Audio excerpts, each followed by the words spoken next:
Madam, একটু জিজ্ঞেস করে নিব যে এই যে এন্ডোমেট্রিওসিস এই রোগটা নির্ণয়ের জন্য কি কি ধরনের পরীক্ষা নিরীক্ষার মধ্য দিয়ে যেতে হয় একজন রোগী?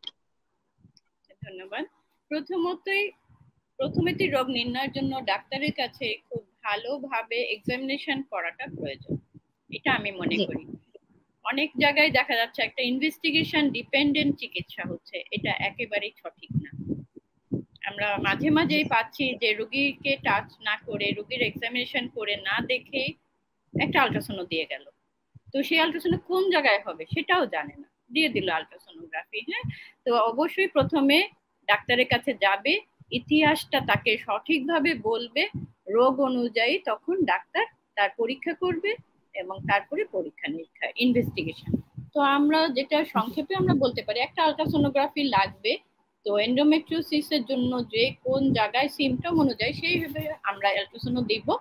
এমনকি অবিবাহিত মেয়ে, ছোট বাচ্চা মেয়ে, তাকে আমরা অনেক সময় ট্রান্সভ্যাজাইনাল সোনোগ্রাফি বলে একটা কথা আছে, যে যোনি পথে আল্ট্রাসাউন্ড করলে এই এন্ডোমেট্রিওসিসটা একটা খুব ভালোভাবে রেজলিউশন, মানে কাছে থেকে দেখা যায় যে সিস্ট বা কোথায় কি আছে।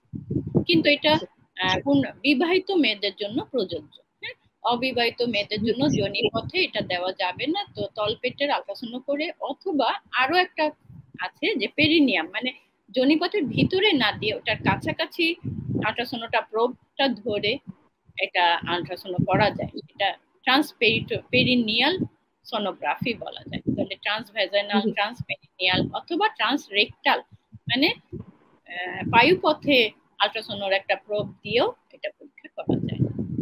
আর এছাড়াও কিছু রক্তে হরমোন টেস্টের ব্যাপার আছে, সেটা যদি সে আন্দাজ করে ডাক্তার, তখন তাকে হরমোন টেস্টও করাটা প্রয়োজন হতে পারে।